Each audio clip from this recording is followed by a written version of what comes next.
पिछली क्लास में हमने आपने देख रखा था कि वास्तव में बिहार के संदर्भ में आपने देखा था, तब आपने देखा था कि वास्तव में हमने आपको ऐतिहासिक विभाजन बताया था। उस ऐतिहासिक विभाजन के संदर्भ में हमने आपको बताया था कि वास्तव में पूरा आपका कह सकते हैं प्रागैतिहासिक काल किस तरीके से था और उस प्रागैतिहासिक काल का विभाजन किस तरीके से था और प्रागैतिहासिक काल के साथ बिहार में कहाँ कहाँ से मिले। नेक्स्ट हमने आपको बताया, तो आपने देखा कि प्रागैतिहासिक काल के हमने उसके आगे बता रखा था आपका आद्य ऐतिहासिक काल। उस आद्य ऐतिहासिक काल में जब मैंने आपको बताया तो उसमें मैंने आपको बताया सिंधु सभ्यता का विकास जो कि बिहार तक कहा जाता है उसका विस्तार नहीं था। जबकि आपने सिंधु सभ्यता के बाद देखा तो मैंने कहा आद्य ऐतिहासिक काल को दो भागों में बांटा गया था, एक वैदिक काल में, वैदिक काल को ही दो भागों में बांटा गया था, एक ऋग्वैदिक काल, दूसरा उत्तर वैदिक काल। तब मैंने आपको बताया था कि वास्तव में ऋग्वैदिक काल का टाइम पीरियड जो था, उस टाइम पीरियड में हमने आपको एक बात बताई थी कि वास्तव में किन किन क्षेत्रों को वास्तव में अपवित्र क्षेत्र के रूप में कहा जाता था और किन किन क्षेत्रों को नहीं कहा जाता था। और बाद में जब उत्तर वैदिक काल में उस क्षेत्र में भी कहा जाता है कि वास्तव में विस्तार हो जाता है, तब ऐसी स्थिति में यह स्थिति हमें आपको देखने को नहीं मिलती है। अब आइए, हमने आपको बताया था कि वास्तव में उत्तर वैदिक काल, लास्ट पॉइंट आपका यही था कि वास्तव में उत्तर वैदिक काल में आपने देख रखा था कि वास्तव में आर्यों का विस्तार उत्तर वैदिक काल में बिहार तक होता है, बिहार और पश्चिम बंगाल तक होता है। तब आपसे पूछा आता है बिहार और पश्चिम बंगाल के क्षेत्र में यानी बिहार के क्षेत्र में आर्य कब आए या आर्यकरण कब हुआ। तब आपने देखा था कि वास्तव में जब आपका उत्तर वैदिक काल चल रहा था, उत्तर वैदिक काल तक कहा जाता है जो आर्य होते हैं, आर्यों का विस्तार कहा जाता है कि आपके बिहार तक हो जाता है, और जब तक बिहार तक हो जाता है तो कहा जाता है काफ़ी अधिक मात्रा में पाए जाने की संभावना होती है, जिसे हम आपको कहा जाता है कि इसी टाइम पीरियड में उत्तर वैदिक काल में ही कहा जाता है आर्यों का आर्यकरण मिलता है। अब आपसे पूछा जाता है कि वास्तव में किस किस साहित्य में हमें आपको इसका उल्लेख मिलता है। आप वाल्मीकि जी का रामायण आपने देखा ही है, जो वाल्मीकि जी का रामायण है उसमें मर्यादा पुरुषोत्तम श्री राम के संदर्भ में भी आपको जानकारी मिल जाती है कि वास्तव में उनका संबंध बिहार से होता है। आप उनकी पत्नी यानी कह सकते हैं जनक जी की पुत्री माता सीता के संदर्भ में आपने मिथिला प्रदेश को भी देख रखा है, यानी वहाँ के संदर्भ में आपको जानकारी मिल जाती है जो बिहार से संबंधित है। जब हम आप बात करते हैं इन महाकाव्यों की यानी रामायण और महाभारत की, तो हम आप रामायण में के संदर्भ में सबसे पहले देखेंगे कि आपसे पूछा जाता था कि वास्तव में मलद और कौड़ा शब्द का प्रयोग कहाँ किया गया या मलद और कौड़ा शब्द का उल्लेख कहाँ के लिए मिलता था। वास्तव में वाल्मीकि जी के रामायण में कहा जाता है मलद और कौड़ा शब्द का जो उल्लेख मिलता है वह आपको बक्सर के लिए किया गया था। और कहा जाता है कि वास्तव में नाम तो आपने सुना ही है पहले से ही, जो ताड़का नाम का राक्षसी होती है, कहा जाता है कि वास्तव में बक्सर किस लिए प्रसिद्ध था। ताड़का नाम की राक्षसी का कहा जाता है वहाँ वध किया जाता है और पहले वही बक्सर क्षेत्र मलद और कौड़ा नाम से प्रसिद्ध था। पूछा जाता है किस महाकाव्य में, तब आप बताएंगे कि वास्तव में आपके रामायण में। हम आप उससे आगे बढ़ते हैं तो देखिए, हमने आपको एक बात बता रखी थी कि वास्तव में जो ऋग्वैदिक काल था, आपने ऋग्वैदिक काल में हमने कहा कि वास्तव में जो वेद संहिता यानी कह सकते हैं आपका 4 वेद होते हैं, ऋग्वेद, यजुर्वेद, सामवेद, अथर्ववेद। ऋग्वेद, यजुर्वेद, सामवेद, अथर्ववेद को क्या कहा जाता है, सम्मिलित रूप से वेद संहिता कहा जाता है। हमने आपको बताया ऋग्वेद, यजुर्वेद, सामवेद और अथर्ववेद को सम्मिलित रूप से क्या कहा जाता है, वेद संहिता कहा जाता है। आपसे ये पूछा जाता है कि वास्तव में किन वेदों का उल्लेख यानी कह सकते हैं किन वेदों की रचना किस काल में हुई, तो आप बताएंगे। मैंने आपको पिछली क्लास में बताया कि ऋग्वैदिक काल का टाइम पीरियड कब से कब तक का मिलता है। आपने देखा ऋग्वैदिक काल का जो टाइम पीरियड मिलता है वह आपने देख रखा कि वास्तव में आपका 1500 से लेकर 1000 BC तक का टाइम पीरियड जो मिलता है वह आपका ऋग्वैदिक काल का टाइम पीरियड मिलता है। यानी कह सकते हैं ऋग्वेद, यजुर्वेद और सामवेद की रचना पूछा जाता है किस काल में होती है, तब आप बताएंगे ऋग्वेद, सामवेद, यजुर्वेद और सामवेद की रचना आपके ऋग्वैदिक काल में होती है, जबकि अथर्ववेद की रचना आपके उत्तर वैदिक काल में होती है। यानी कह सकते हैं आपका 1000 से लेकर 600 BC का टाइम पीरियड जो होता है वह आपके अथर्ववेद का रचना का टाइम पीरियड होता है। तब आपसे जो बहुत बार पूछा गया एग्जाम में प्रश्न है, हालांकि आप उसमें ऐसा नहीं कि हाँ बिहार से संबंधित होगा कि आपके अन्य राज्य से संबंधित होगा, आपको ऋग्वेद के संदर्भ में डायरेक्ट पूछा जाता है। जैसे आपसे पूछा जाता है कि वास्तव में ओम भूर्भुवः स्वः कहाँ से मिलता है, तो आपने जब ऋग्वैदिक काल पढ़ते हैं तो आप एक मंडल पढ़ते हैं, यानी कह सकते हैं जो आपका गायत्री मंत्र है, या तो आपसे ये पूछा जाएगा यहाँ कहाँ से लिया गया है, तो आप बताते हैं गायत्री मंत्र जो है वो आपका कहा जाता है ऋग्वेद से लिया गया है। ऋग्वेद में जब मंडल पूछेगा किस मंडल से, तो आप जानते हैं तीसरे मंडल से। आपसे पूछा जाता है सत्यमेव जयते किससे संबंधित है, आप कहते हैं जो सत्यमेव जयते हैं वो आपके मुंडको उपनिषद से संबंधित है। वसुदेव कुटुंबकम कहाँ से लिया गया, आपको जो वसुदेव कुटुंबकम की बात देखने को मिलती है वो मोह उपनिषद से मिलती है। और उसके अलावा अतिथि देवो भव जो आप देखते हैं, आपसे पूछा जाता है कि वास्तव में अतिथि देवो भव की शब्दावली कहाँ से ली गई, तो आप कहते हैं तैत्रेय उपनिषद से ली गई। मातृदेवो भव की बात करते हैं तो वो भी तैत्रेय उपनिषद से लिया गया। नेक्स्ट बात करते हैं सर्वे भवन्तु सुखीन, जो आपका सर्वे भवन सुखीन होता है वह पूछा जाता है कहाँ से लिया गया, तब आप बताते हैं बृहदारण्यक उपनिषद से लिया गया। और जो सबसे लास्ट लाइन तमसो मा ज्योतिर्गमय पूछा जाता है वो कहाँ से लिया गया, बृहदारण्यक, जिसमें से आपको कुछ भी ज़्यादा याद करने की जरूरत नहीं है, जिसमें से 3 आपको याद हो गया तो अच्छी बात है। मैंने कहा एक आपको गायत्री मंत्र याद होना चाहिए, कहाँ से लिया गया, ऋग्वेद से। ऋग्वेद में कहाँ से, तीसरे मंडल से। दूसरी बात आपसे सर्वे भवन्तु सुखिन यानी कहाँ से लिया गया, बृहदारण्यक से। एक सत्यमेव जयते जो है वो मुंडकोपनिषद से, और लास्ट तमसो मा ज्योतिर्गमय जो है वो बृहदारण्यक उपनिषद से। देखिए ये चीजें आपको याद होनी चाहिए। अब क्या था, आपको पूछा जाता है कि क्या वैदिक काल की कुछ नदियां थी या नहीं। देखिए जो वैदिक काल होता है उस वैदिक काल में अलग अलग नदियों के अलग अलग नाम होते हैं। जो आप भूगोल पढ़ेंगे तो भूगोल में भी आपको पुराना नाम देखने को मिलता है, क्योंकि उस वैदिक काल में आपको जो सिंधु होती है, सिंधु की कई सारी सहायक नदियां होती हैं, यानी कह सकते हैं कुल 5 आपकी झेलम होती है, चिनाब होती है, रावी होती है, ब्यास होती है और सतलज होती है। उसके अलग अलग नाम होते हैं। जब आप पढ़ते हैं तो वास्तव में आपको सतलज नदी कुछ इस तरीके से, यानी कह सकते हैं आपके भारत का कुछ इस तरीके से विस्तार होता है। और आपकी जो सतलज नदी होती है, जो आपकी सतलज नदी होती है, और ये आपकी जो सिंधु नदी होती है, सिंधु नदी का इस तरह से कुछ विस्तार मिलता है, और सिंधु की जो सहायक नदियां होती हैं उनका कुछ इस तरीके से विस्तार मिलता है। यानी कह सकते हैं जो हमने आपको बताया, आपकी ये सिंधु हो गई, ये झेलम हो गई, ये चिनाब हो गई, ये आपकी रावी हो गई, ब्यास हो गई, और ये आपकी सतलज हो गई। तब आपसे पूछा जाता है नाम क्या था। वैदिक काल में जब नामों की बात करते हैं, इसी सिंधु नदी का नाम क्या था, इसी सिंधु नदी का नाम आपको क्या मिल जाता है, हिड़वती मिल जाता है। जबकि आपके झेलम नदी का नाम, पुराना नाम यानी वैदिक कालीन नाम क्या होता है, वितस्ता होता है। चेनाब की बात करते हैं, चेनाब का वैदिक कालीन नाम क्या होता है, वो अस्कनी होता है। जबकि आप देखते हैं यही आपको रावी मिल जाती है, रावी का पुराना नाम पूछा जाता है क्या होता है, यानी वैदिक कालीन नाम क्या होता है, आप उसी को कह सकते हैं कि परुषणी कहते हैं या इरावती कहते हैं। ध्यान रखिएगा, इरावती नहीं, क्योंकि इरावती नदी म्यांमार में मिलेगी, यहाँ आप इरावती ध्यान रखेंगे। जबकि ये आपकी ब्यास मिल जाती है, ब्यास का पुराना नाम यानी वैदिक कालीन नाम जो होता है वो बिपाशा होता है। लास्ट में आपको सतलज मिलती है, जो सतलज होता है, सतलज का वैदिक कालीन नाम आपको क्या मिल जाता है, सतलज का वैदिक कालीन नाम जो मिलता है वो शतुद्री मिलता है। इसमें से आपको अगर कोई भी नहीं याद होता है तो कोई विशेष फर्क नहीं पड़ता है, कोई विशेष जरूरी भी नहीं है।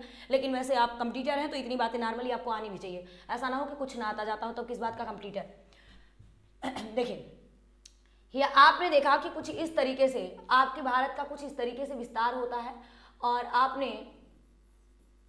ये जो विस्तार देखा ये आपने देखा नेपाल। और अब आप जब ये नेपाल देखते हैं तो वास्तव में यही एक नदी आपने देखा, आप देखते हैं कि वास्तव में ये हमने आपको पिछली क्लास में भी बोला, ये उत्तराखंड के आसपास से यहीं से आपकी गंगा नदी निकलती है। और ये जब गंगा नदी निकलती है ये उत्तराखंड, आपका यूपी, बिहार, पश्चिम बंगाल से होते हुए जाकर बंगाल की खाड़ी में गिरती है। अब क्या होता है, आप कुछ भी नहीं जानते तो गंगा की सहायक नदी का नाम क्या आपने सुना है, गंगा की सहायक नदी का नाम गंडक सुना है। गंडक, बूढ़ी गंडक, ये क्या है, गंगा की सहायक नदी है। अब आप देखेंगे बिहार के संदर्भ में, चूंकि आपके बिहार से गंडक नदी प्रवाहित होती है, तब आपसे पूछा जाता है कि वास्तव में वैदिक काल में गंडक का उल्लेख किस रूप में है, गंडक को सदा नीरा नदी के रूप में जाना जाता है। आपको याद क्या रखना है, आपसे पूछा जाता है, बाकी कोसी से आप बहुत विशेष रूप से परिचित हैं तो अभी कोसी हमें आपको नहीं बताना है, अभी ध्यान रखना है आपको। आपसे पूछा जाए बिहार में किस वैदिक कालीन नदी का उल्लेख मिलता है, तो आप बताएंगे वैदिक कालीन जो नदियां होती है बिहार में वो गंडक नदी होती है, जिसे आप क्या कहते हैं, सदा नीरा नदी। उम्मीद करते हैं आपको समझ में आएगा कि ये गंडक नदी कहाँ से, यानी कह सकते हैं कि वास्तव में इसका उद्गम जो होता है नेपाल से इसका उद्गम होता है, और ये सहायक नदी किसकी होती है, या कह सकते हैं आपके गंगा की सहायक नदी होती है। उम्मीद करते हैं आपको इतनी बात समझ में आई होगी। अब देखिए, अब बात ये होती है कि मैंने आपको बताया कि वैदिक संहिता, जो आपकी वेद संहिता है, वेद की संहिता में जो रचित है आपके ब्राह्मण ग्रंथ है। अब जो ब्राह्मण ग्रंथ है वो ऐत्रेय ब्राह्मण है, शतपथ ब्राह्मण है, तैत्रेय ब्राह्मण है। आपका ऐत्रेय ब्राह्मण, शतपथ ब्राह्मण, जो तैत्रेय ब्राह्मण है उसमें पूछा जाता है कि वास्तव में किसका उल्लेख मिलता है। कहा जाता है इस वैदिक संहिता के जो ब्राह्मण ग्रंथ है ऐत्रेय, तैत्रेय और कह सकते हैं आपका शतपथ, इसमें कहा जाता है बिंबिसार के बारे में जानकारी मिलती है। अब हम आपको बिंबिसार, जब आपका पूरा मगध जो आपको मिलेगा 16 महाजनपद को स्थापित करवाएंगे तब उसके संदर्भ में बताएंगे कि वास्तव में बिंबिसार कैसे आता है, किसको हटाता है, कब आता है। अब देखिए ये बातें आपको यहाँ तक समझ में आ चुकी होगी। आपसे पूछा जाता है बिंबिसार के बारे में उल्लेख क्या वैदिक संहिता से मिलता है, तो आप बताएंगे हाँ, वैदिक संहिता के ब्राह्मण ग्रंथों से आपके बिंबिसार के बारे में जानकारी मिलती है। वो ब्राह्मण ग्रंथ कौन है, ऐत्रेय, तैत्रेय और शतपथ ब्राह्मण।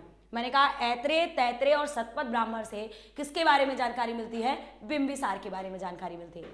अब आइए, हमने एक चीज बताई थी कि उत्तर वैदिक काल जो होता है उस उत्तर वैदिक काल में आपके बिहार में आर्यों का आगमन, यानी ये आपका बिहार का पूरा क्षेत्र है, इस बिहार के क्षेत्र में आर्यों का आगमन हो जाता है, यानी बहुत तेजी से कहा जाता है कि बिहार में आर्य बढ़ने लगते हैं। तो आप उसमें कहें कि वास्तव में इसका पूरा का पूरा एक तरीके से आर्यों का अधिक आना जाना या आर्यकरण कहलाया। तब आपसे पूछा जाता है आर्यों के लिए विदेश क्षेत्र, जिसे आप मिथिला जानते हैं, मिथिला नाम से आप परिचित है, पूछा जाता है कि वास्तव में आर्यों का किस क्षेत्र में बसने की चर्चा मिलती है। तब आप बताएंगे आर्यों का बिहार का जो विदेश क्षेत्र है, जो मिथिला का क्षेत्र है, वास्तव में उसमें बसने की चर्चा मिलती है। पूछा जाता है यह जानकारी हमें कहाँ से मिलती है, इसकी चर्चा शतपथ ब्राह्मण में की गई। आपसे पूछा जाएगा कि वास्तव में उत्तर वैदिक काल में जब इसका बिहार का आर्यकरण हुआ तो आर्यों का आगमन सबसे अधिक कहाँ हुआ। आप बताएंगे कि वास्तव में बिहार का विदेह यानी मिथिला का क्षेत्र। पूछा जाता है मिथिला के क्षेत्र में आने की चर्चा कहाँ से मिलती है, तो आप बताएंगे शतपथ ब्राह्मण से मिलती है। आपसे पूछा जाता है इसी विदेह में कहा जाता है माधव द्वारा अपने पुरोहित गौतम राहु गुण के साथ कहा जाता है अग्नि यानी वैष्णवर का कहा जाता है पीछा करते हुए सदा नीरा नदी, जिसे मैंने कहा कि वास्तव में आपकी गंडक नदी कहा जाता है कि वास्तव में गंडक नदी तक पहुंचने का वर्णन मिलता है। इसीलिए हमें आपको देखने को मिलता है कि गंडक नदी का खूब उल्लेख मिलता है, क्योंकि वह उन्हीं का पीछा करते हुए कहा जाता है वहां पहुंचे थे इसलिए। अब देखिए अब हमें आपको बात क्या करनी है, या मोटी मोटी बात आप समझ चुके हैं, जिसे आपको थोड़ी बहुत परिचित हो चुके हैं कि उत्तर वैदिक काल में बिहार का संबंध किस तरीके से मिलता है, ऋग वैदिक काल में बिहार का संबंध कैसे मिलता है। बाकी आप मिथिला प्रदेश और विदेह आप जानते हैं कि वास्तव में मिथिला प्रदेश और विदेह की कन्या कौन होती है, राजा जनक की पुत्री होती हैं। और आप जानते हैं वहाँ के पूरे क्षेत्र के शासक कौन बने होते हैं, जनक जी बने होते हैं। आप इस नाम से भी जानते हैं मिथिला को। अब आइए फिलहाल में हम आप बात करते हैं, यहीं से कहा जाता है कि जब इस तरीके से आर्यों का विस्तार हो जाएगा, यही छोटा छोटा कबीला कहा जाता है जब बड़े कबीलों के रूप में तब्दील होगा, जब छोटा छोटा कबीला कहा जाता है बड़े कबीलों के रूप में तब्दील होता है। अब ऋग वैदिक के बाद उत्तर वैदिक काल में यह जनपद, और आप जैसे ही उत्तर वैदिक काल से आगे बढ़ेगा अब ये महाजनपद में तब्दील होगा, यानी कह सकते हैं कई कबीलों को मिलाकर क्या बनाया जाएगा, महाजनपद बनाया जाएगा। चूंकि मुझे यहाँ पार्टिकुलर विशेष रूप से एंशिएंट हिस्ट्री नहीं पढ़ानी है, नहीं तो फिर हम आपको बता पाते आसानी से, चूंकि बिहार के संदर्भ में वो बात पढ़ानी है, नहीं तो हम आपको बता पाते कि पुरु का क्षेत्र कौन सा था, द्रुह का क्षेत्र कौन सा था, अनु का क्षेत्र कौन सा था, कुरु का क्षेत्र कौन सा था। उम्मीद करते हैं यह काम आप चूंकि अपने जीएस को कवर कर रहे होंगे तो उसमें पूरी की पूरी हिस्ट्री के संदर्भ में इन चीजों को आप जानेंगे, तब आपको पता चलेगा कि वास्तव में कौन पहले कबीला था और दो कबीलों को मिलाकर कैसे वास्तव में जनपद बनाया गया, और वही जनपद किस तरीके से कई क्षेत्रों को मिलाकर महाजनपद में तब्दील हुआ। अब आइए हमें आपको शुरुआत किसकी करनी है, हमें आपको शुरुआत करनी है किसकी। अब वास्तव में स्टार्ट होगा आपका ऐतिहासिक काल। मैंने आपको बता क्या रखा, हमने आपको बता रखा प्राग ऐतिहासिक काल के बाद आद्य ऐतिहासिक काल। उसी आद्य ऐतिहासिक काल में मैंने कहा सिंधु सभ्यता में बिहार का कोई विस्तार नहीं होता है। और आपने जब वैदिक काल देखा तो ऋग वैदिक काल, उत्तर वैदिक काल क्या था, आपने दोनों के संदर्भ में देखा। उत्तर वैदिक काल का प्रमुख क्षेत्र कौन है, विदेह मिथिला है, ये बात आपको जानकारी मिल गई। अब हम आप उसके बाद अगला खंड, तीसरा खंड जो बनाए थे पिछली क्लास में, वो हमने आपको बताया था आपका कह सकते हैं ऐतिहासिक काल। हमें आपको पढ़ना जो है वो कौन सा काल पढ़ना है, हम आप पढ़ेंगे ऐतिहासिक काल। यानी ये देखिए ये आपका जो ऐतिहासिक काल है, बस चीजों को समझते जाइएगा।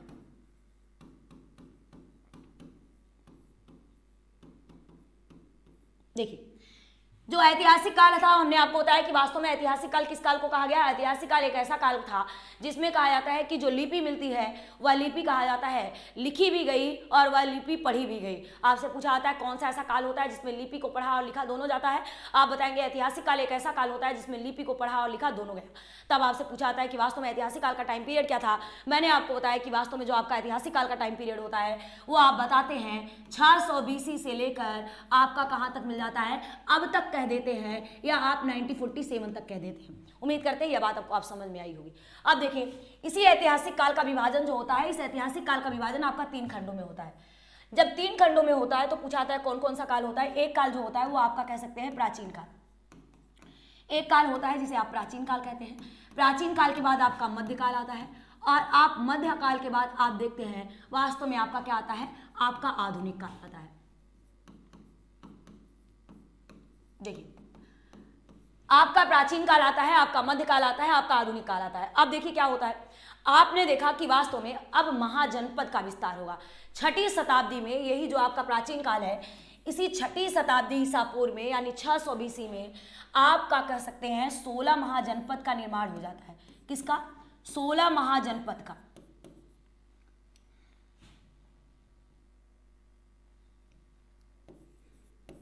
देखिए ये जो 16 महाजनपद बनाए जाते हैं, ये 16 महाजनपद आपके कौन कौन से होते हैं? जब हमें आपको 16 महाजनपद मिलता है, देखिए हमें फिलहाल चूंकि बिहार स्पेशल पढ़ना है इसलिए हमें आपको 16 महाजनपदों का उल्लेख हम यहाँ नहीं कर रहे हैं कि वास्तव में वो 16 महाजनपद कौन से थे। उस 16 महाजनपद में जो महत्वपूर्ण महाजनपद थे हम उनकी बात करते हैं। कहा जाता है 4 विशिष्ट महाजनपद थे और उस 4 विशिष्ट महाजनपद में से 3 महाजनपद कहाँ मिल जाते हैं? 3 ऐसे महाजनपद होते हैं जो कहा जाता है कि हमें आपको बिहार के क्षेत्र में मिल जाते हैं।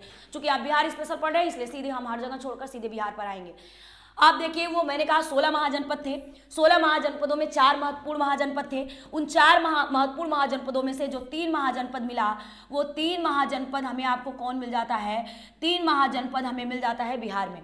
जो 3 महाजनपद हमें बिहार में मिलता है वो आपसे पूछा जाता है कि वास्तव में तीनों महाजनपदों के नाम क्या है। जब तीनों महाजनपदों की नाम की बात करते हैं, एक आपका अंग मिलता है, एक आपका वज्र मिलता है और एक आपका मगध मिलता है। अंग और वज्र के बारे में विशेष नहीं पढ़ना पड़ता, थोड़ा सा पढ़ना पड़ता है और पूरे कहा जाता है राजनीतिक भारत की इतिहास की शुरुआत कहाँ से हो जाती है? मगध से हो जाती है। मैंने कहा एक आपको अंग मिलता है, एक आपको वज्र मिलता है और एक आपको मगध मिलता है। देखिए मैंने कहा कि वास्तव में ये 16 महाजनपदों में से 4 महाजनपद महत्वपूर्ण होते हैं, यानी कहा जाता है चारों की अपनी एक विशिष्ट प्रभाव होता है।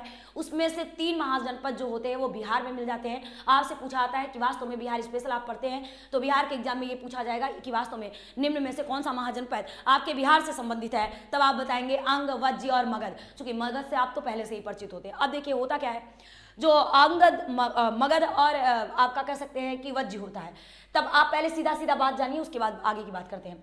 आपसे पूछा जाता है जो अंग है, अंग की राजधानी क्या मिलती है? उम्मीद करते हैं आपको पहले से रटी होगी। जो अंग है वो आपकी अंग की राजधानी आपको क्या मिल जाती है? पहले से रट रखा होगा। अंग की राजधानी आपकी क्या है? आप जानते हैं अंग की राजधानी आपकी चंपा है। तब आपसे पूछा जाता है कि वास्तव में अंग की राजधानी क्या है, क्या थी? आप बताएंगे अंग की राजधानी चंपा थी। आपसे पूछा जाता है कि वज्र संघ की राजधानी क्या थी, तब आप बताते हैं वज्र संघ की राजधानी आपको वैशाली मिल जाती है। मैंने कहा आपको वज्र संघ की राजधानी क्या मिलती है? आपको वज्र संघ की राजधानी आपको वैशाली मिलती है। जबकि आपसे पूछा जाता है मगध की राजधानी क्या मिलती है, आप देखते हैं मगध की राजधानी आप राजगृह कहते हैं और राजगृह या इसी को आप गिरिव्रज कहते हैं, गिरिव्रज कहते हैं। देखिए आपको 3 बातें याद हो गई। मैंने कहा इन 16 महाजनपदों में से 3 महाजनपद बिहार से संबंधित है जो अति महत्वपूर्ण है। कौन कौन है? अंग है, वज्र है, मगध है। मैंने कहा अंग की राजधानी आपको चंपा मिल जाती है, जबकि मगध की राजधानी आप कह सकते हैं वैशाली मिल जाती, सॉरी अंग की राजधानी चंपा मिल जाती है, वज्र की राजधानी वैशाली मिल जाती है, जबकि मगध की राजधानी आपको क्या मिल जाती है? राजगृह। गिरिव्रज बहुत कम पूछा जाता है, राजगृह ही पूछा जाता है। आप जैसा पूछेगा वैसा आप बताएंगे। अब देखिए हमें वास्तव में अंग के संदर्भ में क्या थोड़ा बहुत जानना है या फिर वज्र के संदर्भ में क्या जानना है और मगध के संदर्भ में। मगध के संदर्भ में चूंकि लास्ट तक जानते ही रहना है। अब आपसे पूछा जाता है कि वास्तव में जो आपका चंपा वाला क्षेत्र है, वर्तमान में चंपा वाला क्षेत्र कौन सा है? वर्तमान का जो भागलपुर, यानी वर्तमान की भी बात आपसे पूछेगा। वर्तमान का जो भागलपुर और मुंगेर जिला है, वास्तव में भागलपुर और जो मुंगेर का क्षेत्र है, इस भागलपुर और मुंगेर के क्षेत्र में आपकी क्या है? चंपा है। दूसरी बात देखिए आपके ये तो बिहार के संदर्भ में ही नहीं, तीनों के संदर्भ में अधिकतम पूछता है। आपको 16 महाजनपदों का जो वर्तमान क्षेत्र है, वर्तमान क्षेत्र आपको पता होना चाहिए। चूंकि एग्जाम में आपसे वर्तमान क्षेत्र, वर्तमान में यह क्षेत्र कहाँ है, इस तरीके से आपसे एग्जाम में प्रश्न पूछा जाता है। इसलिए हमको बताना पड़ रहा है जो अंग की राजधानी चंपा है, वास्तव में इसका वर्तमान क्षेत्र कौन सा है, तो आप बताएंगे भागलपुर और मुंगेर जिला। अब आप वज्र संघ में सुनिए। वज्र संघ आपका बहुत इंपॉर्टेंट है। आपसे पूछा जाता है कि वास्तव में जो आपका वज्र संघ है, यह वज्र संघ आपका एक तरीके से 8 कबीलाइयों का एक गढ़ था। वज्र संघ 8 कबीलाइयों यानी 8 गणराज्यों का एक संघ था, जो बिहार में कहा जाता है कि वास्तव में गंगा नदी के उत्तर मिलता है।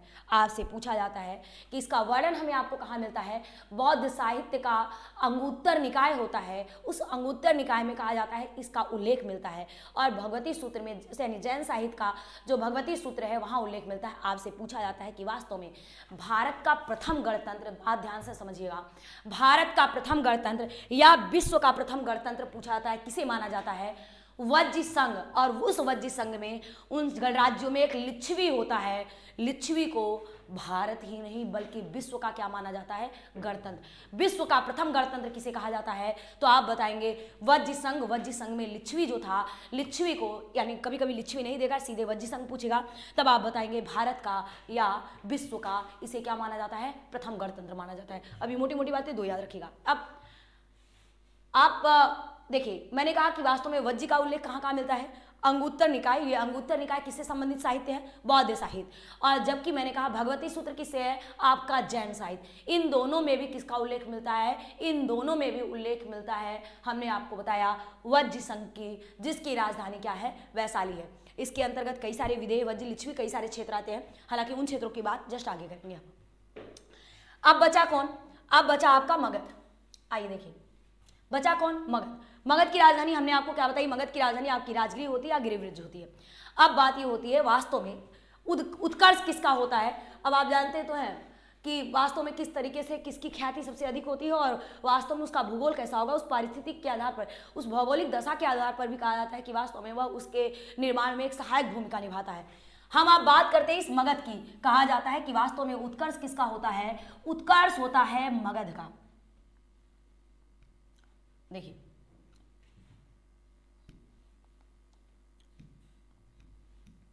देखिए आप देखेंगे कि वास्तव में उत्कर्ष किसका होता है, बस बात को समझते जाइएगा। अब मगध का उत्कर्ष होगा। अब आपसे प्रश्न ये पूछे जाते हैं, आपको समझना भी होगा, क्योंकि बस चीजें रटने से ही नहीं आ जाएंगी। मगध के उत्कर्ष के दो कारण होंगे। मगध के उत्कर्ष के दो कारण ये है कि पहला कारण इसका भौगोलिक कारक होगा और दूसरा कारक इसका व्यक्तिगत कारक होगा। मैंने कहा पहला कारक इसका भौगोलिक कारक होगा। उम्मीद करते हैं इतना शब्द लिखने से आप जान जाएंगे इसका मतलब भौगोलिक है। ये हम पूरे शब्द नहीं लिख रहे हैं, क्योंकि आपको भी पढ़ना है तेजी से और हमें भी पढ़ाना है तेजी से, इसलिए बात को समझने का प्रयास करिएगा।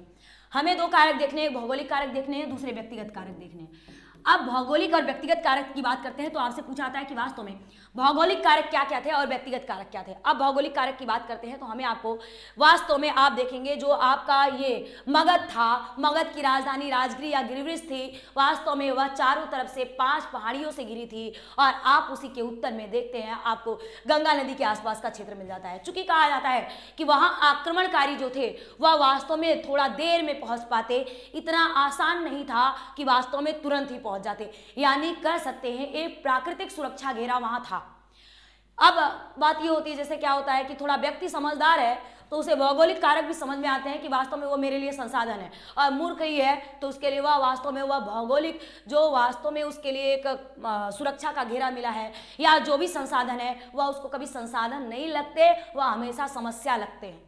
इसे वर्तमान में हमारे आपके आसपास जंगल हो, घर के आमने सामने और अच्छा घर बना लिया हो तो जंगल उठा के फेंक देंगे काट के, क्योंकि वह हमारे लिए उतना इंपॉर्टेंस नहीं रखता है, क्योंकि हमें लगता है इतना मेहनत लगाकर इतना पैसा लगाकर अपना घर बनाए हैं तो जंगल संगल उठाकर फेंको। क्यों? ये मूर्खों की क्वालिटी है, ये मूर्खों की क्वालिटी है। तो आप देखेंगे कि वास्तव में जो प्राकृतिक संसाधन है वास्तव में वह उसकी उपयोगिता नहीं समझ पाता।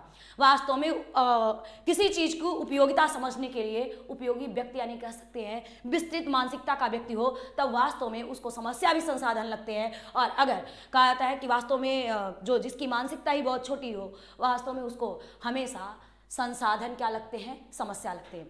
या हम आप बात कर सकते हैं कि दो स्थितियां मिलती है, एक भौगोलिक कारक, एक कह सकते हैं कि आपका व्यक्तिगत कारक। जब भौगोलिक कारक में देखा तो मैंने कहा कि वास्तव में प्राकृतिक संसाधन जो इसके पास होते हैं और जो इसके चारों तरफ से कहा जाता है कि वास्तव में इसके 5 पहाड़ियों से ये घिरा हुआ क्षेत्र होता है। 5 पहाड़ियों से घिरा हुआ क्षेत्र होता है तो कहा जाता है प्राकृतिक रूप से यह अपने आप में कहा जाता है सुरक्षित क्षेत्र होता है। व्यक्तिगत कारक की बात करते हैं तो कहा जाता है व्यक्तिगत कारक में हमें क्या मिलता है? हमें आपको बिंबिसार जैसा व्यक्ति, अजात शत्रु जैसा शासन करने वाला व्यक्ति और चंद्रगुप्त मौर्य जैसा व्यक्ति, अजात शत्रु का नाम नहीं लेते हैं तब भी चल जाएगा, बिंबिसार, चंद्रगुप्त मौर्य और कहा जाता है कि वास्तव में अशोक, एक ऐसा व्यक्तित्व था जिसे कहा जाता है आपका भारत ही नहीं बल्कि कहा जाता है उससे विश्व परिचित है कि वास्तव में मगध को मगध बनाने वाला कहा जाता है ऐसा व्यक्तित्व होता है जो कहा जाता है कि वास्तव में वहीं से पूरे राजनीतिक भारत की एक क्रमागत वंशावली की शुरुआत होती है। यानी आपसे पूछा जाए कि वास्तव में भारत में राजनीति की शुरुआत कहाँ से होती है, तब आप बताएंगे कि वास्तव में मगध से भारत में राजनीतिक क्रमागत वंशावली की शुरुआत होती है। कहाँ से? मगध। वो मगध कहाँ है? आपके बिहार में। और देखिए इतना विस्तार है तब भी आप कहते हैं बिहार पिछड़ा है। अब आइए देखिए, प्राचीन काल से उसके संदर्भ में ये देखने को मिलता है। अब मैंने कहा भौगोलिक कारक, व्यक्तिगत कारक, अब क्रमागत वंशावली। अभी हम आप क्रमागत वंशावली जस्ट आगे ही देखते हैं कि वास्तव में इस तरह से क्रमागत वंशावलियों का विस्तार किस तरीके से मिलता है, किस तरीके से नहीं। देखिए जब बात करते हैं, मैंने कहा कि वास्तव में यहाँ कई शासक पाए गए। अच्छा चलिए यही देख लेते हैं। देखिए हम आप देखेंगे कि वास्तव में जैसे ही वास्तव में शुरुआत किसकी होगी, इसी समय आप देखेंगे एक चीज आपको मिल जाएगी। चूंकि हमने आपको बताया वैदिक काल आता है, उस वैदिक काल में एक काल ऋग्वैदिक काल होता है और एक काल आपका कह सकते हैं कि ऋग्वैदिक काल के जस्ट बगल आपका उत्तर वैदिक काल होता है। आप जानते हैं कि जब ऋग्वैदिक काल को आप अपने हिसाब से पढ़ेंगे तो आपको समझ में आएगा कि वास्तव में उसमें बहुत सारे देवी देवताओं का उल्लेख मिलता है। आकाश देवता अलग, अंतरिक्ष देवता अलग, आपके पृथ्वी देवता अलग। यानी आपको वास्तव में दिखेगा कि ऋग्वैदिक काल, उत्तर वैदिक काल एक ऐसा काल होता है जिसमें ब्राह्मणों का वर्चस्ववादी समाज होता है। अब ये बात हम नहीं कह रहे हैं, आपको किताबों में पढ़ने को मिलेगा तो आपको समझ में आएगा। ब्राह्मणों का एक वर्चस्ववादी समाज मिलता है। वास्तव में उसमें बहुत सारे लोगों की बहुत सारी प्रताड़ना होती है और वास्तव में उस प्रताड़ना को दूर करने के लिए यानी कह सकते हैं कि कुछ टाइम पीरियड तक वह शासन प्रणाली, वह सिस्टम लगातार चलता रहता है। लेकिन कुछ लोगों को जब बुरा लगता है और कहा जाता है कि अपने विद्वता के वो चरम पर होते हैं, लगता है कि नहीं वास्तव में इस समाज में इन व्यक्तियों का भयंकर तरीके से शोषण हो रहा है, तो कहा जाता है उसी समय हम आप देखते हैं एक मगध महाजनपद यानी कह सकते हैं राजनीतिक भारत के इतिहास की शुरुआत हुई, जो मगध महाजनपद का उत्कर्ष हुआ। इसी में देखेंगे कि वास्तव में जैसे ही मगध महाजनपद का उत्कर्ष हुआ, एक तरफ यहाँ राजनैतिक यानी एक तरफ यहाँ राजनैतिक क्रमागत वंशावली की शुरुआत होती है और यही बिल्कुल पैरेलल में ही आप देखते हैं कहते हैं धार्मिक और सामाजिक सुधार आंदोलन चल पड़ता है। धार्मिक और सामाजिक सुधार आंदोलन चल पड़ता है। क्या चलता है? धार्मिक और सामाजिक सुधार आंदोलन। जो धार्मिक और सामाजिक सुधार आंदोलन चलता है, अब कहा जाता है जो आपके गौतम बुद्ध होते हैं, आप गौतम बुद्ध से परिचित हैं और गौतम बुद्ध से इस हिसाब से आप परिचित हैं कि वास्तव में अब आपको देखिए ये काम आपका होगा कि आप गौतम बुद्ध जी को बहुत विशेष रूप से पढ़ेंगे। गौतम बुद्ध जी का जन्म कब होता है, जन्म के साथ साथ कहा जाता है कि वास्तव में उनका विवाह कब हुआ, उन्हें ऐसी कौन कौन सी 3 चीज़ें थी जो उनको बहुत प्रभावित की और उन्हें कहा जाता है कि वास्तव में उनको अपना जीवन परिवर्तित करने पर मजबूर कर दी। वास्तव में वह एक कहा जाता है शासक के पुत्र होते हैं और ऐसी स्थिति में कहा जाता है कि अपने आप को उन्होंने बिल्कुल परिवर्तित कर लिया। कहा जाता है कि वास्तव में जो आपके गौतम बुद्ध जी होते हैं वो क्षत्रिय वंशी होते हैं।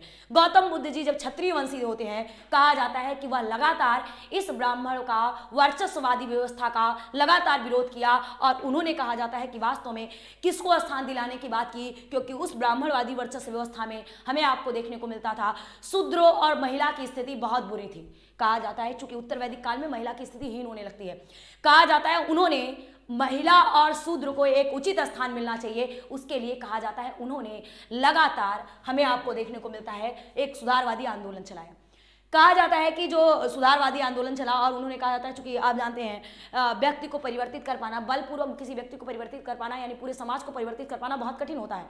वास्तव में हम चाहते हैं कि वास्तव में समाज में परिवर्तन हो तो आप उसमें वैचारिक परिवर्तन कर सकते हैं, क्योंकि बलपूर्वक परिवर्तन करेंगे वह परिवर्तन कुछ दिन तक अस्थायी होगा, उसके अस्थायी होगा ही नहीं। वह परिवर्तन जब तक आपका डर बना रहेगा तब तक वह परिवर्तन होगा, डर खत्म परिवर्तन खत्म। लेकिन जो विचारों की जीत होती है, दुनिया की सबसे बड़ी जीत होती है, कहा जाता है कि वास्तव में वह उन चीज़ों का खंडन करना शुरू किए और आप देखेंगे कि जब उनकी बौद्ध समितियां होती हैं, जो कहा जाता है उनका संघ बनाते हैं, वो उस संघ में कहा जाता है उन्होंने किसको, उन्होंने कहा जाता है शूद्र और महिला को क्या दिया, शूद्र और महिला को प्रवेश दिया। उसमें आपसे पूछा जाता है पहली उनकी प्रथम शिष्या कौन थी, क्योंकि आपका उत्तर वैदिक काल जो होता है, उत्तर वैदिक काल में महिला को निम्न माना गया, महिला को वो कहा जाता है स्थान नहीं मिलता था, क्योंकि आप देखते थे महिला को जो संघ सभा समिति थी यानी सभी सभा समिति और विदत था, वास्तव में उसको अब उसमें प्रवेश और यहाँ तक कि कहा जाता है सम्मेलन भाग लेने पर वर्जित कर दिया गया था। जब वर्जित कर दिया गया तो इस काल में कहा जाता है वो कहते हैं कि नहीं उनका सम्मेलन होना चाहिए। तब हमें आपको उनकी प्रथम शिष्या कौन मिलती है, इनकी अपनी मौसी महाप्रजापति गौतमी और इनकी द्वितीय शिष्या कौन मिलती है, आम्रपाली, जो कहा जाता था कि वास्तव में नगर वधू थी। उस टाइम पीरियड में जब हम आपको पढ़ाएंगे शासकों का काल, उस टाइम में जो नगर वधू होती थी, नगर वधू का पद अपने आप में एक प्रतिष्ठित पद होता था और वह कहा जाता है कि वास्तव में जो आम्रपाली होती है वह कहा जाता है कि उसका रूप होती है, एक स्त्री होती है या कन्या थी। कहा जाता है कि वास्तव में वह उस पद पर, कहा जाता है कि वास्तव में नगर वधू के पद पर वो रही। और उसके बाद कहा जाता है कि वास्तव में आम्रपाली को बौद्ध संघ में, कहा जाता है, सम्मिलित होने का अवसर दिया गया। या कहा जाता है कि जो गौतम बुद्ध जी होते हैं, गौतम बुद्ध जी की द्वितीय शिष्या जो होती है वो आम्रपाली जी होती है।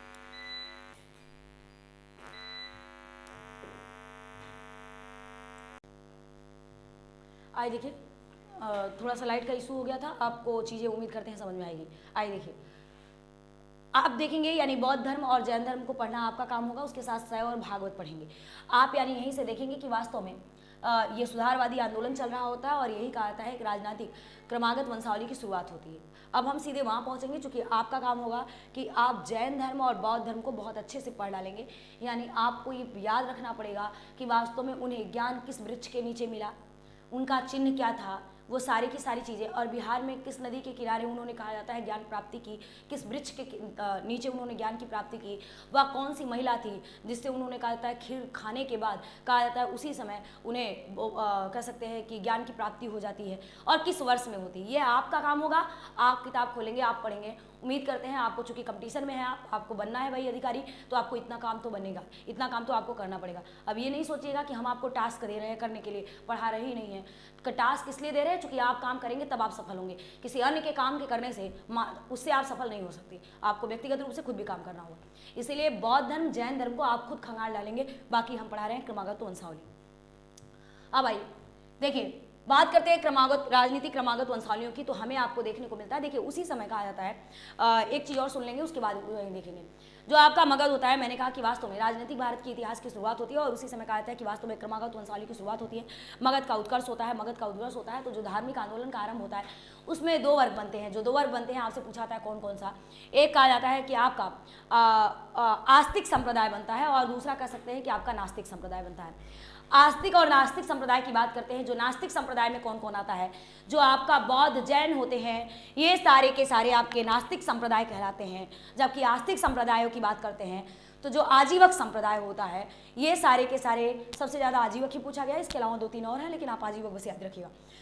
जो आजीवक संप्रदाय होता है वह आजीवक संप्रदाय कहा जाता है कि क्या कहलाता है, आपका आस्तिक संप्रदाय कहलाता है। आपसे एग्जाम में प्रश्न पूछा गया है, आजीवक संप्रदाय की स्थापना किसने की, आप बताएंगे मक्खलपुत्र गोसाल द्वारा स्थापित था। पूछा जाता है किसके द्वारा स्थापित था, मक्खलपुत्र गोसाल द्वारा। अब आइए हम आप देखते हैं कि वास्तव में अब बात करते हैं राजनीतिक वंशावली की शुरुआत। अब आप बात ध्यान से समझते जाइएगा, चीज़ें आपको बहुत बेहतर ढंग से समझती आ जाएंगी, और आप क्या हो जाएगा, एक बार में आपकी सारी चीज़ें क्लियर हो जाएंगी। अब देखिए, वास्तव में जब मगध का उसका उत्कर्ष होगा तो उस मगध के उत्कर्ष के संदर्भ में हमें आपको क्या पढ़ना पड़ेगा।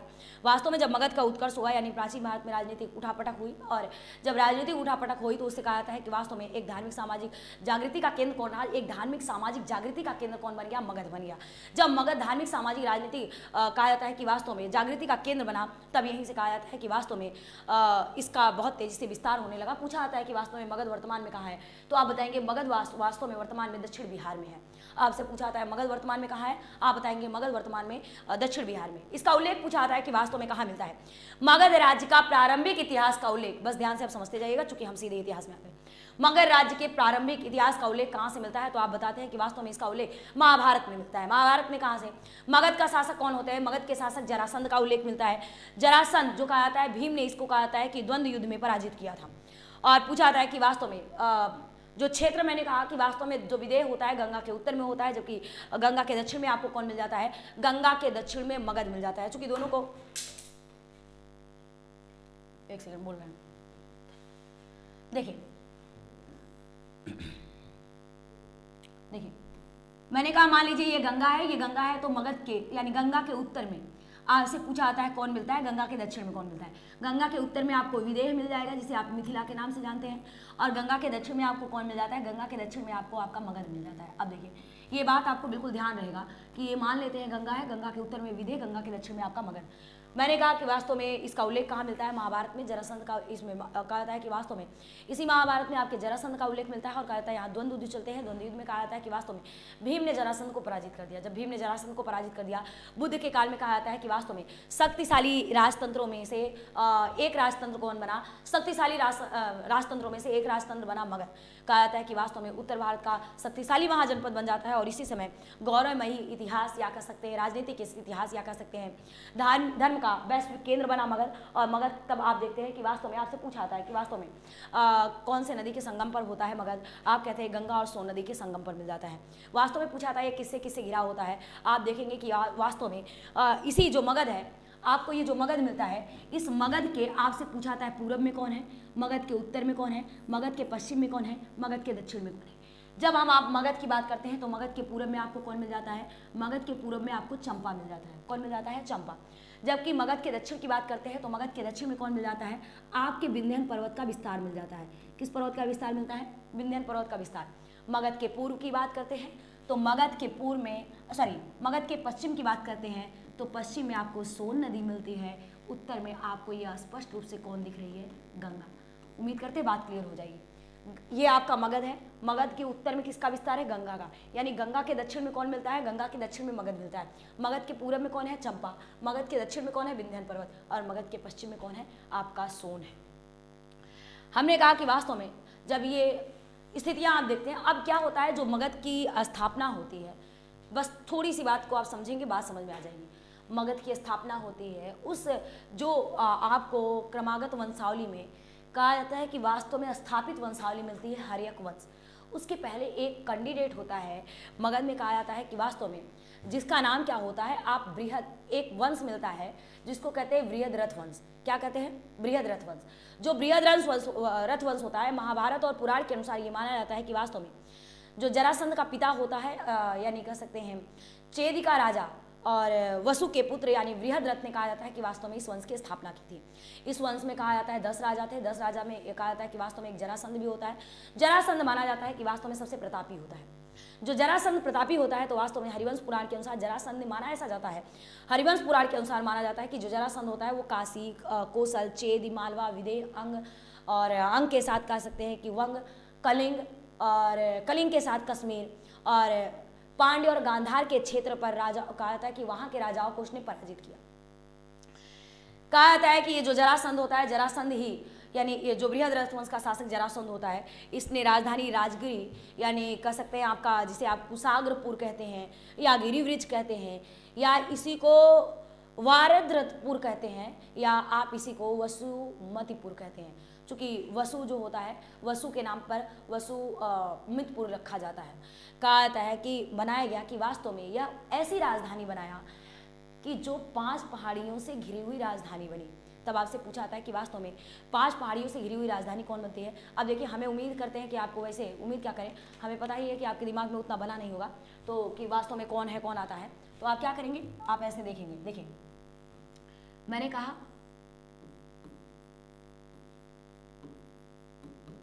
ये आपका कौन होता है, ये आपका बृहद्रथ वंश होता है।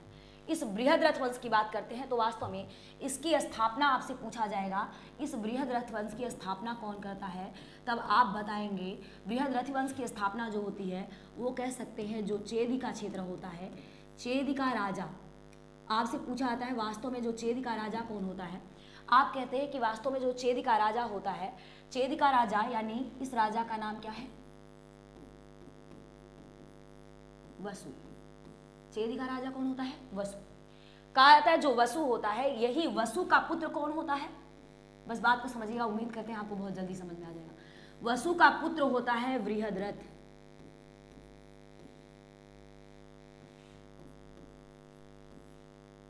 वसु का पुत्र कौन होता है, बृहद्रथ। हमने कहा बृहद्रथ वंश की स्थापना कौन करता है, चेदी के राजा वसु के पुत्र बृहद्रथ करता है। बात समझ में आ जाएगी। इसी जो बृहद्रथ होता है, इसी बृहद्रथ का पुत्र होता है जो कहा जाता है इसका ये प्रतापी शासक होता है यहाँ का जरासंध। क्या नाम होता है इसका, इसका नाम होता है जरासंध। इसका नाम होता है जरासंध। जरासंध और उसके बाद आप ये प्रतापी शासक होता है, यानी किसका पुत्र होता है, बृहद्रथ का। तब आपसे पूछा जाता है जो बृहद्रथ वंश है,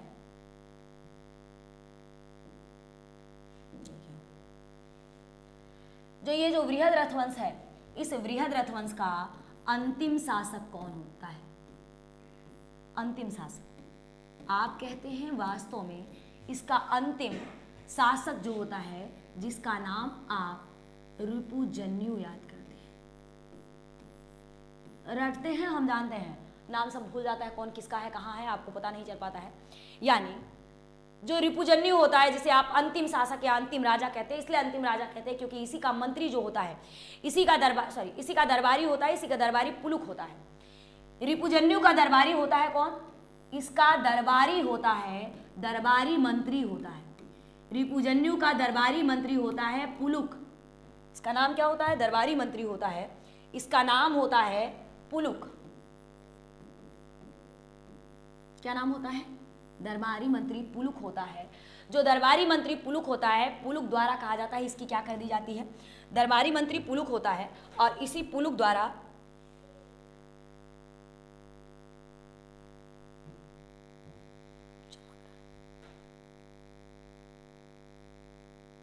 देखिए, जो दरबारी मंत्री पुलुक होता है, इसी पुलुक द्वारा कहा जाता है, इसकी क्या कर दी जाती है? इसी पुलुक द्वारा इस रिपुजन्यु की हत्या कर दी जाती है। क्या कर दी जाती है? हत्या। जब पुलुक द्वारा इसकी हत्या कर दी जाती है तो वास्तव में कौन शासक बनता है? अब जब शासक बनेगा तो शासक बनता है पुलुक का पुत्र। शासक कौन बनेगा? पुलुक का पुत्र बनेगा। लेकिन कहाँ काम बनता है? कहा जाता है कि वास्तव में जो गलत चीजों की शुरुआत होती है, देखिए आप जानते हैं जो गलत चीजों की शुरुआत होती है, गलत चीजों की शुरुआत एक नए गलत चीजों को जन्म देती है। गलत चीजों की शुरुआत जब एक नए गलत चीजों को जन्म दे देगी, वास्तव में यह खुद हत्या करके कहा जाता है कि अपने पुत्र को शासक बनाता है, तो इसको कौन छोड़ेगा? अब कहा जाता है इसका भी एक बाप निकल आएगा। कहा जाता है इसी का दरबारी होता है, उस दरबारी का नाम होता है इसी पुलुक का, यानी कह सकते हैं इसी राजवंश का, यानी जो आप रिपुजन्यु को देख रहे थे, रिपुजन्यु का ही दरबारी दूसरा दरबारी होता है। उस दरबारी का नाम है, देखिए आप थोड़ा शब्दावली पे कम जाइएगा, आप सुनिएगा बस, चूंकि लिखने में चूंकि वर्ड थोड़ा इधर उधर हो जाए तो इस बात का ध्यान रखिएगा, आप उसको बहुत इशू का विषय मत बनाइएगा, आपको चूंकि बस समझना है। जो इसका दरबारी होता है, इसका दरबारी होता है मही। क्या नाम होता है? इस दरबारी का नाम होता है मही। ये जो मही होता है, मैंने कहा जो रिपुजन्यु होता है, उसी रिपुजन्यु का दरबारी मंत्री कौन होता है? पुलुक। पुलुक कहा जाता है अपने पुत्र को सत्ता दिलाने के चक्कर में किसकी हत्या कर देता है? वह रिपुजन्यु की हत्या कर देता है। तो उसी का देखा देखी कौन हत्या करेगा?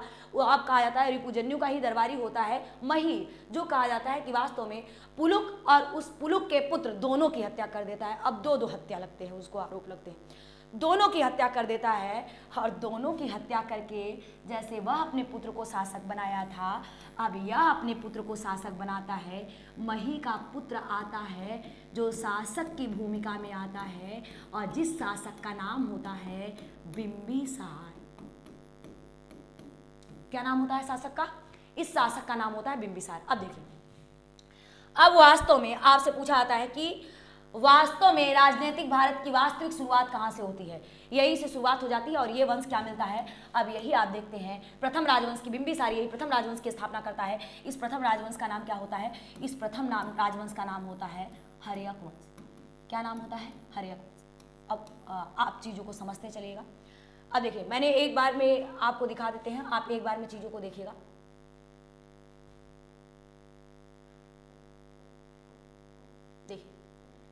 मैंने आपको बताया बृहद रथवंश होता है। इस बृहद रथवंश की स्थापना कौन करता है? कोई वास्तव में बृहद रथवंश की स्थापना जो करता है वो चेदी का राजा कहा जाता है। वसु का पुत्र बृहद्रथ ने की थी। किसने की थी? वसु का पुत्र कहा जाता है, बृहद्रथ करता है। पूछा जाता है कि वास्तव में बृहद्रथ वंश का संस्थापक कौन माना जाएगा, तो आप बताएंगे कि वास्तव में बृहद्रथ माना जाता है। किसका पुत्र होता है? वो वास्तव में वसु का पुत्र होता है। कहा जाता है कि वास्तव में यही बृहद्रथ का एक प्रतापी पुत्र पैदा होता है, जो जरासंध कहता है वास्तव में यह प्रतापी शासक होता है। और कहा जाता है उसी के बाद अंतिम शासक रिपुजन्यु आता है, जिस रिपुजन्यु की हत्या कौन कर देता है? उसका दरबारी मंत्री पुलुक कर देता है। और कहा जाता है कि मैंने कहा कि वह अपने पुत्र को सत्ता देना चाहता है, सत्ता पे बैठाना चाहता है, लेकिन कहा जाता है कि वह उसका दुर्भाग्य था कि उसी की नकल करके मही ने पुलुक और पुलुक के पुत्र दोनों की हत्या कर देता है, एक अगला शासक बनता है और कहा जाता है कि वास्तव में महीय ने अपने पुत्र कहा जाता है बिंबिसार को क्या बनाया, शासक बनाया। यहाँ से एक हर्यक वंश की स्थापना होती है। तब आपसे पूछा जाता है कि वास्तव में हर्यक वंश का टाइम पीरियड, यानी अब आप देखेंगे जो मगध की वंशावली की शुरुआत होती है तो वास्तव में आपको वंश कौन कौन से पढ़ने हैं। जो आपको मगध की वंशावली की शुरुआत होती है तो वास्तव में जो वंश पढ़ने पड़ेंगे, आप एक बार में वंशों का नाम सुन लेंगे तो आपको चीज़ें क्लियर रहेंगी कि वास्तव में मात्र किस किस वंश को पढ़ना है और किस किस वंश को नहीं पढ़ना है। आपको जो वंश पढ़ना पड़ेगा उस वंश का नाम है, आपको एक वंश पढ़ना पड़ेगा हर्यक वंश। और हर्यक वंश के अलावा आपको क्या देखने को मिलता है, हर्यक वंश के अलावा आप दूसरे वंश की बात करेंगे तो यानी कह सकते हैं बिहार के संदर्भ में, बिहार के संदर्भ में आपको कौन कौन सा वंश पढ़ने से आपको बिहार से प्रश्न पूछा जाएगा, यानी बिहार से किन किन प्रश्नों का यानी किन किन राजवंशों का संबंध है। बिहार से जब राजवंशों के संबंध की बात करते हैं तो बिहार से जो राजवंश मिलता है वह एक राजवंश मिलता है, उसका नाम है हर्यक वंश, यानी हर्यक वंश को पढ़ना पड़ेगा। हर्यक वंश का बिहार से संबंध है। हर्यक वंश के बाद आपको जो दूसरा मिलेगा वो दूसरा मिलेगा शिशुनाग वंश, आपको शिशुनाग वंश पढ़ना पड़ेगा। शिशुनाग वंश के बाद जो तीसरा पढ़ना पड़ेगा वो आपको नंद वंश पढ़ना पड़ेगा। कौन पढ़ना पड़ेगा, नंद वंश। और नंद वंश के बाद जो नेक्स्ट पढ़ेंगे वो मौर्य वंश पढ़ेंगे। मौर्य वंश के बाद आप चूंकि मौर्य और मौर्योत्तर उसी लगे हाल देख लेते हैं और गुप्त काल देखेंगे। और एक जगह आपको और बिहार के संदर्भ में उल्लेख मिलता है एंशिएंट में, जो वास्तव में आपको याद ही होगा, कुछ बच्चों को तो याद ही होगा जो पढ़े लिखे होंगे थोड़े से, वो पाल वंश। जो पाल वंश है आपको पश्चिम बंगाल और बिहार से बिल्कुल सटा हुआ क्षेत्र है, तब आपको पाल वंश देखते हैं तो पाल वंश आपको देखने को मिल जाएगा। यानी पूरे बिहार का उल्लेख कितने राजवंशों में मिलेगा, इस पूरे बिहार का उल्लेख जो मिलेगा बिहार के संदर्भ में जो हमें एंशिएंट हिस्ट्री में पढ़ना है वो कहाँ कहाँ से पढ़ना है, आपको हर्यक वंश, शिशुनाग वंश, नंद वंश, मौर्य वंश, गुप्तकाल और आप कह सकते हैं आपका पाल वंश। इतने क्षेत्रों से हम किसके बारे में पढ़ेंगे, इतने क्षेत्रों से हम आप पढ़ेंगे कि वास्तव में इस वंशावली के बारे में।